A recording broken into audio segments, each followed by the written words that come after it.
அமெரிக்காவின் உச்ச நீதிமன்றத்தின் கதவை தட்டினான். உச்ச நீதிமன்றம் சொன்னது மனித உரிமை ஆணையத்தின் உத்தரவும் உயர் நீதிமன்றத்தினுடைய உத்தரவும் நிராகரிக்கப்பட்டது. கொடுமை. 24 மணி நேரத்தில் எலியன் கொன்சாலஸ் அமெரிக்காவில் இருந்து அவனுடைய தந்தையிடத்திலே கியூபா நாட்டில் ஒப்படைக்கப்பட வேண்டும் என்று அமெரிக்காவின் உச்ச நீதிமன்றம் உத்தரவு போட்டது. அவரை அமெரிக்க போலீசார் எலியன் கொன்சாலஸை மீட்க வந்தார்கள். ஊரில் உள்ள அனைவரும் எதிர்த்தார்கள். எலியன் கொன்சாலஸுடைய தந்தை லேசரா மட்டுமல்ல, அந்த ஊரில் எல்லோரும் எதிர்த்தார்கள். முடியாது, இவன் எங்களுக்கு கடவுள் தந்தது. எல்லோரும் கடலில் ஜலசமாதி ஆகி போனதற்கு பிறகு இவன் மட்டும் எப்படி மிச்சம்? இது கடவுள் தந்த கொடை, தர முடியாது என்று ஊரடங்கு உத்தரவு பிறப்பிக்கக்கூடிய அளவுக்கு நிலைமை மோசமாகி சட்டம் ஒழுங்கு கெட்டு உயர் அதிகாரிகள் தலையிட்டு எலியன் கொன்சாலஸை மீட்டு விமானத்தில் ஏற்றி வைத்தார்கள். அவன் விமானத்தில் புறப்பட்டான். கியூபாவினுடைய தலைநகரத்திலே போய் விமானம் தரையிறங்கியது. புரட்சியில் மலர்ந்த கியூபா, போராட்டத்தில் பூத்த கியூபா, பிடல் காஸ்ட்ரோ என்று அகிலம் மதிக்கின்ற தலைவரின் தலைமையிலே இயங்கி வருகிற கியூபா ஒரு சின்னஞ்சிறிய இடத்தில் பெண்ணம்பெரிய ஏகாதிபத்தியத்தை தகர்த்து தரமட்டமாக்குவதற்கு ஆயுதம் தூங்கி களமாடினாரே மாவீரன் சேகுவாரா, அவன் களமாடிய கியூபா, பொது உடைமை பேசுகிற கியூபாவிலே, புரட்சியில் மலர்ந்த கியூபாவின் தலைநகரத்திலே 6 வயது சிறுவன் எலியன் கொன்சாலஸ் போய் இறங்குகிற பொழுது மனித உரிமை கழகத்தின் நிர்வாகிகளுக்கு சொல்லுகிறேன், அவன் வயதை ஒத்த 10 லட்சம் மாணவர்கள் அவனை வரவேற்பதற்கு விமான நிலையத்தில் நின்றார்கள். அறிவிக்கப்படாத விடுமுறை. கியூபாவினுடைய நாடாளுமன்ற துணை சபாநாயகர் அங்கே வந்து நின்றார். ஆனால் முள்வேலிக்குள்ளே 3 லட்சம் தமிழர்கள் சிக்கிக் கொண்டால் புரட்சியில் மலர்ந்த கியூபாவும் மாவோ நடந்து உருவாக்கிய நவசீனாவும் அதை பற்றி பேசவில்லையே. என்ன காரணம்? என்ன காரணம்? இது கம்யூனிசம். இதற்கு என்ன காரணம்? மனித நேயம் ஏன் மங்கிவிட்டது என்றுதானே கேள்வி. என்ன காரணம்? நான் உங்கள் முன்னால் வைக்கிறேன். இது எனக்கு அரசியல் இல்லை, நான் வாக்கு கேட்க வரவில்லை, அதற்குரிய நேரமும் இல்லை, இங்கே இடைத்தேர்தல் நடப்பதாகவும் எனக்கு தகவல் இல்லை. அண்ணன் கோவிந்தசாமி சொன்னார், வாக்களிக்கக்கூடிய உரிமைகள் கூட மறுக்கப்படுகிறது.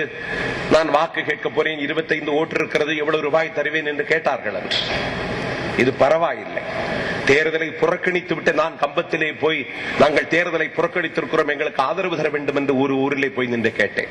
அந்த ஊரிலே சொன்னார்கள், இங்கே 560 ஓட்டு இருக்கிறது, நாங்கள் தேர்தலை புறக்கணிக்க தயார், எவ்வளவு தருவீர்கள் என்று கேட்டார்.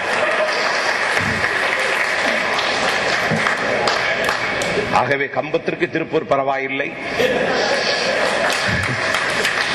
அது நமக்கு இப்ப பேச வேண்டிய நேரம் இல்லை. நான் கேட்கிறேன், இந்த நாட்டில் திரிசூர்ல பூரம், திரிசூர்ல இருக்கிற இறைவனுடைய பெயர் வடக்கநாதன். வடக்கநாதன் சன்னிதானத்திலே திருச்சூரிலே ஆண்டுக்கு ஒரு முறை கோவிலினுடைய மகோற்சவத்திற்கான திருவிழாவிற்கு கொடிநாட்டக்கூடிய நிகழ்ச்சி நடைபெறுகிறது. நூற்றுக்கணக்கான யானைகள் அணிவகுத்து நிற்கின்றன. தலைமை தாங்குகிற யானை கல்யாணி. கல்யாணியுடைய முகத்திலே முகப்படா. கல்யாணி யானையின் மீது யானை பாகன். அவன் ஒரு மகாராஜா உடையிலே கம்பீரமாக உட்கார்ந்திருக்கிறான்.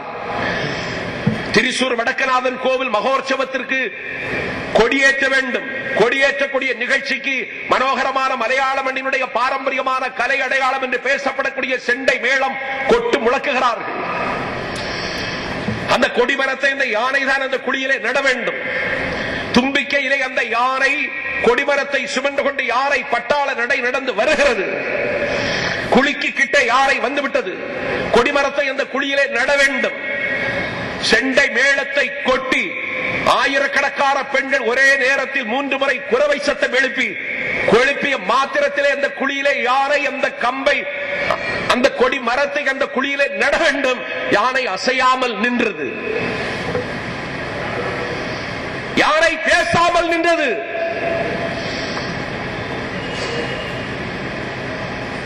கொண்டிருந்த மக்கள் பதறி போனார்கள். ஏதோ விபரீதம் அடைய போகிறது, ஏதோ திருச்சூரிலே ஆபத்து விளைய போகிறது. மகோற்சவத்திற்கான கொடிமரம் நாட்டுகிற விழாவிலே யாரை கொடிமரத்தை நடுவதற்கு தயங்குகிறது, யாரை பின்வாங்குகிறது என்றால் நம்முடைய ஊருக்கு ஏதோ அபாயம் நிகழப்போகிறது என்று மக்கள் அச்சத்தின் வழியில் உறைந்தார்கள். என்னவென்றே தெரியவில்லை. யானை பாகன் அங்குசத்தை எடுத்து யானையை குத்தி கிழித்தான். குத்தி கிழித்த இடத்தில் எல்லாம் ரத்தம் தாரை தாரையாக கொட்டுகிறது. யானை அப்பொழுதும் அச்சப்படாமல் அசையாமல் நிற்கிறது. ஏன் யானை கொடிமரத்தை நடுவதற்கு தயங்குகிறது என்று திரும்ப திரும்ப யோசித்த மக்கள் கவலையில் ஆழ்ந்த பொழுது திருச்சூர் வடக்கநாதன் கோவிலுடைய தலைமை குருக்கள் அந்த குழிக்கு பக்கத்திலே போய் நின்று யானையினுடைய தும்பிக்கை வருடி கொடுத்துவிட்டு ஏன் இந்த கொடிமரத்தை நட மறுக்கிறது என்று அவர் குழியிலே இப்படி எட்டி பார்த்த பொழுது அந்த குழிக்குள்ளே ஒரு பூனை கிடந்தது. பூனை கிடந்த காரணத்தால் கொடிமரத்தை நட்டால் பூனை செத்துப் போய்விடும் என்று ஒரு யானைக்கு இருந்தது மனிதநேயம்.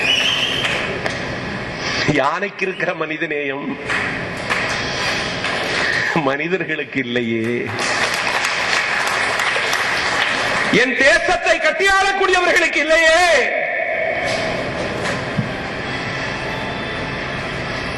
அரசியல் எல்லை கடந்து நாஞ்சில் சம்பத் உரையாற்றுகிறேன் எங்கே போயிற்று?